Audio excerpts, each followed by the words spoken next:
కుదరదు మాస్టర్, మీకున్న టెరిటరీ. ఎవరు మీకు కుదరదు అంతేనా? నాకైతే ఎవరికి కుదరదు. అవును, ఎవరు అంటున్నారు దాని మీద? సరే సరే సరే, అదే చూద్దాం. కృష్ణాంజనేయులు గారు, మీ వెర్షన్ ఏంటి? కాదు, మీ వెర్షన్ ఏంటి కృష్ణాంజనేయులు గారు? ఇప్పుడు అందులో ఏమైనా ఇబ్బంది ఉందా, లేకపోతే చాలా ప్రాబ్లం అవుతుందా? ఈ ఎఫెక్ట్ ఆంధ్రప్రదేశ్ రాజకీయాల మీద బాగా పెరిగిపోతుందా? వర్మ గారు నమస్తే. నమస్తే. ప్యానల్ మెంబర్స్ అందరికి కూడా నమస్కారము. గోదావరి పుష్కరాలు రానున్నటువంటి కాలంలో ఏ విధమైనటువంటి ఇబ్బందులు లేకుండా, పుష్కరాలకు వచ్చేటువంటి భక్తులకి సమస్యలు రాకుండా, అదేవిధంగా గోదావరికి సంబంధించినటువంటి కలుషితం కాకుండా, అక్కడ వ్యర్థాలు గోదావరిలోకి రాకుండా, ఇవన్నీ కూడా ప్రజలకు సంబంధించినటువంటి సమస్యలు. పుష్కరాలు చాలా కీలకమైనటువంటి అంశము. ఇది ప్రభుత్వానికి కూడా ఒక కీలకమైనటువంటి ఈవెంట్. గతంలో అక్కడ కొన్ని ప్రమాదాలు జరిగి ఉన్నటువంటి పరిస్థితి కూడా ఉంది.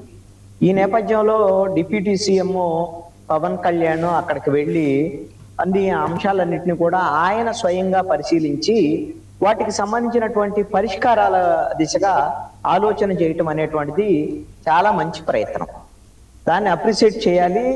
ఇలాగా ఈ విధంగా ఒక మంత్రి లేదా డిప్యూటీ సీఎం వాళ్ళందరూ కలిసి ముందుకు వెళ్ళేటువంటి ప్రయత్నాన్ని ఖచ్చితంగా ఇది ప్రజలకు ఉపయోగపడేటువంటి అంశం. అయితే ఇక్కడ కేఎస్ ప్రసాద్ గారు తీసుకొచ్చినటువంటి అంశం దగ్గర నుంచే నేను మాట్లాడతాను. ఎందుకు అనంటే ఆయన దాన్నే ప్రధానమైనటువంటి అంశంగా తీసుకున్నారు కాబట్టి అది ఆయన అభిప్రాయం, నేను కాదన్ను. అసలు ఎందుకు వెళ్ళారు, దాని యొక్క వాళ్ళ ఆలోచనలు ఏంటి, దానికి పరిష్కార మార్గాల గురించి ఏం ప్రయత్నాలు చేస్తున్నారు, ఇవన్నిటి తర్వాత ఈ విధంగా ఏ మంత్రులకు సంబంధించినటువంటి హోదాలు ఈ అంశాలు మాట్లాడి ఉంటే బాగుండేదని నా అభిప్రాయం. అది ఆయనకు ప్రాధాన్యత ఆయనకు ఉండొచ్చు, అది వేరే అంశం. అందుకని ఆయన ఒక ప్రస్తావన చేశారు కాబట్టి నేను అక్కడి నుంచే మాట్లాడాను. ఆ ముగ్గురు మంత్రులు ఉన్నారు దాంట్లో. పవన్ కళ్యాణ్, నాదెండ్ల మనోహర్, అదేవిధంగా పర్యాటక శాఖ మంత్రి కూడా ఉన్నారు కందుల దుర్గేష్. ముగ్గురు జనసేన పార్టీకి సంబంధించినటువంటి వాళ్ళే. ముగ్గురికి ఇప్పుడు ఆయన కందుల దుర్గేష్ అయినా లేకపోతే నాదెండ్ల మనోహర్ అయినా వాళ్ళిద్దరికి పొలిటికల్ బాస్ పవన్ కళ్యాణ్. ముగ్గురు కలిసి ఒక యూనిటీగా ఒక యూనిట్ గా వెళ్ళి ఒక ప్రజా సమస్యల మీద మా జనసేన పార్టీ ఇది కీలకమైనటువంటి సందర్భంలో ఈ సమస్య పరిష్కారం దిశగా ఒక ప్రయత్నం చేస్తుంది అనేటువంటి ఒక సందేశాన్ని ఆ ముగ్గురు రాష్ట్ర ప్రజలకు ఇచ్చారని చెప్పేసి నేను అనుకుంటున్నా. ఇది మంచి ప్రయత్నం కూడా. నాకు తెలిసి అయితే కందులు దుర్గేష్ను ఆ విధంగా అడిగారని, లేకపోతే నాదెండ్ల మనోహర్ని ఏదో నిలబెట్టి మాట్లాడారని ఇలాగా వాళ్ళు ఫీల్ అవటం కానీ, లేక అదొక సమస్యగా ఉంటుందని కానీ, అదొక ప్రోటోకాల్ ఇష్యూ అవుతుందని కానీ నేను అనుకోవటం లేదు. ఒక చిన్న submission with due respects on you. ఒక్క నిమిషం సార్ కృష్ణాంజలి గారు, ఇప్పుడు ఉన్న ఒక నిమిషం. సింహాచలంకి సంబంధించిన గత ఉత్సవాలు తీసుకుంటే అనితమ్మ గారిని మినిస్టర్ ఆఫ్ డెలిగేషన్ కింద పంపించారు. ఇవాళ మనకి మీరు అన్నట్టు గోదావరి పుష్కరాలకి మినిస్టర్ ఆఫ్ డెలిగేషన్ లో వాళ్ళ పవన్ కళ్యాణ్ గారు ఆధ్వర్యంలో ఇలా ముగ్గురు. Civil supplies minister what way is connected in that sir? సరేండి, మీ ఇద్దరు డిస్కషన్ కాదు. పార్టీ వాళ్ళు ఉన్నారు కదా. సరే, ఆయన వెర్షన్ ఆయన చెప్పారు, మీ వెర్షన్ మీరు చెప్పారు. నేను వెర్షన్ కాదు, ఇది మీరు మన కళ్ళ ముందే ముఖ్యమంత్రి గారు సింహాచలంకి ఒక మంత్రివర్గ డెలిగేషన్ ఇచ్చారు. ఆ రోజు కూడా దేవాదాయ శాఖ మంత్రి ఉన్నాడు అనితమ్మ గారు ఆధ్వర్యంలో. సరే, ఇప్పుడు మొదటి ట్రిప్పే కదండి, ఇంకా సంవత్సరం ఉంది, ఇంకా టైం ఉంది కదా. ఇప్పుడు వెంటనే అయిపోలేదు కదా. ఈ రోజు ఆయన వెళ్ళాడు, జస్ట్ చూసాడు, వచ్చాడు. ఇంకా చాలా ఉంటాయి కదా మీటింగ్లు. ఈ రోజే అన్ని అంటే ఎక్కడండి? పోనీ నెక్స్ట్ మంత్ వచ్చేస్తుంది. డిబేట్ ఈ రోజు అంటే ఈ రోజు ఆయన వెళ్ళి మాట్లాడిన సందర్భం కదండి. అవును, ఇంకా టైం ఉంది కదా. ప్రసాద్ గారు, మీరు ఎందుకు నాకు అదే ముఖ్యమంత్రి గారి డౌన్ సైజ్ చేసే కార్యక్రమం అంటే సరే సరే ఓకే, ఇది నాకైతే చాలా ఎంబరాసింగ్. సరే సరే ఓకే, మీకు అనిపించవచ్చు, ఏముంది. వర్మ గారు మనము టెక్నికల్ విషయాలు వెళ్ళినప్పుడు పవన్ కళ్యాణ్ కాకుండా లేదా పవన్ కళ్యాణ్ డిప్యూటీ సీఎం గా ఈ విధమైనటువంటి పర్యటనలు చేయొచ్చా లేదా, ఇవన్నీ కూడా టెక్నికల్ విషయాలకు సంబంధించినటువంటి అంశాలండి. ఆయన డిప్యూటీ సీఎం అది రాజ్యాంగబద్ధమైనటువంటి దాని పదం ఉందా లేదా అనేటువంటి అంశాలను పక్కన పెడితే, as a deputy CM Pawan Kalyan రాష్ట్ర వ్యాప్తంగా మిగతా అన్ని నియోజకవర్గాలు, రాష్ట్రంలో ఇతర సమస్యలు, తన శాఖకు సంబంధించినటువంటి సమస్యలు అన్నిటికీ వెళ్ళొచ్చు. అది సమస్య కాదు. ఎప్పుడు సమస్య అయింది? ఇప్పుడు కేఎస్ ప్రసాద్ గారి సమస్య ఏం చెప్తున్నారు?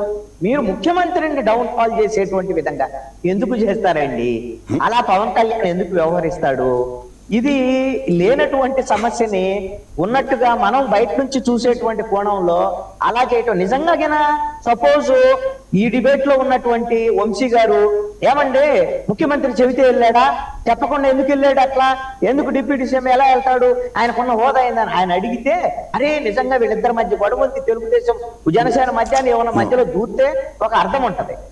కూటమి ప్రభుత్వం వాళ్ళు కలిసి ఉన్నారు, మూడు పార్టీలు కలిసి ఉన్నాయి, ఆయన డిప్యూటీ సీఎం గా ఉన్నారు. అది ఏ హోదా అయినా కానివ్వండి, డిప్యూటీ సీఎం అనేటువంటిది ఒక మిగతా మంత్రుల కన్నా పెద్ద స్థాయి కదా. అంతే తప్ప ఆయన ఏమన్నా వెళ్ళి వేరే మంత్రిత్వ శాఖలకు సంబంధించి మీరే చెప్తారు ఒక రాజ్యాంగబద్ధం కాదని, కాంట్రడిక్షన్ ముగ్గురు నలుగురు ఉన్నారంటే ఎవరు ఏంది అన్నది కంగారు పడాలి. ఒకటే కదా చేశారా, ఎవరినన్నా మాట్లాడారా, వేరే మంత్రిత్వ శాఖలు రివ్యూ చేసేటువంటి ప్రయత్నం చేయలేదు కదా. మీరు ఒక అంశాన్ని గమనించండి. ఒకసారి పవన్ కళ్యాణ్ తన కార్యాలయంలో కూర్చొని ఒక అంశాన్ని ప్రకటన చేశారు. ఏం ప్రకటన చేశారు? ఆంధ్రప్రదేశ్ లో భూములకు సంబంధించినటువంటి కుంభకోణాలు ఎక్కువ జరుగుతున్నాయి. దీంట్లో కొంతమంది అధికార పార్టీలకు సంబంధించినటువంటి మన పార్టీలకు సంబంధించినటువంటి వాళ్ళు కూడా, కూటమి పార్టీలు వాళ్ళు కూడా ఉన్నారు. దీన్ని నేను రివ్యూ చేస్తాను, అన్ని జిల్లాలకు వెళ్ళి కలెక్టర్లతో మాట్లాడతాను, రివ్యూస్ పెడతానని ఆ రోజున అనౌన్స్ చేశారు. ఇది అఫీషియల్ గా అనౌన్స్ చేశారు. ఆ రోజే డిస్కషన్ కూడా వచ్చినటువంటి పరిస్థితి. అది అధికారికంగా అలా రివ్యూ చేయాలంటే ముఖ్యమంత్రి చేస్తారు, రెవెన్యూ శాఖ మంత్రి చేస్తారు. అంతే తప్ప ఇంకొక ఈయన వెళ్ళి కలెక్టర్ని పిలిచి మిగతా రెవెన్యూ శాఖలో ఈయన తలదూర్చేటువంటి ప్రయత్నం జరగకూడదు అనేటువంటి అంశమైన ఇలాంటి తరహా డిబేటే జరిగింది. సరే, అంతర్గతంగా ఏం జరిగిందా, లేక పవన్ కళ్యాణ్కి ఎవరన్నా ఈ విషయం చెప్పారా, మనం వెళ్ళి అట్లా రివ్యూ పెట్టడానికి వీల్లేదు రెవెన్యూ అంశం మీద అనే దాని మీద ఆయన వెళ్ళలేదు. అంతే తప్ప ఇప్పుడు పర్యావరణానికి సంబంధించినటువంటి మంత్రిత్వ శాఖ ఎవరిదండి? పర్యావరణ శాఖ మంత్రి పవన్ కళ్యాణేగా డిప్యూటీ సీఎం అనే విషయాన్ని పక్కన పెడతామండి. ఆయన పర్యావరణానికి సంబంధించినటువంటి శాఖ మంత్రిగా ఇప్పుడు గోదావరిలో సంబంధించినటువంటి అక్కడ పొల్యూషన్, రేపొద్దున గోదావరి పుష్కరాలకు సంబంధించినటువంటి వచ్చే భక్తులకు ఇబ్బంది రాకుండా ఉండేటువంటి అంశాలు ఇవన్నిటి కూడా పర్యాటక శాఖ మంత్రి జనసేన పార్టీ కందులు దుర్గేష్. సివిల్ సప్లైస్ మినిస్టర్ అంటే ఆయన జనసేన పార్టీ పవన్ కళ్యాణ్ ఎక్కడుంటా అక్కడే ఉంటారు. ఆయన యాజ్ ఏ మినిస్టర్ ఆయన అక్కడ వెళ్ళాడని కాదు, Janasena party commander in chief, second command in chief ఆయన. మరి అలాంటప్పుడు ఆటోమేటిక్ గా వెళ్తారు. అంశం కానే కాదు, ప్రోటోకాల్ అంశం కాదు, తప్పు పట్టాల్సినటువంటి అంశం నాకు అనిపించటం లేదు. ప్రసాద్ అనిపించవచ్చు అది ఆయనకి.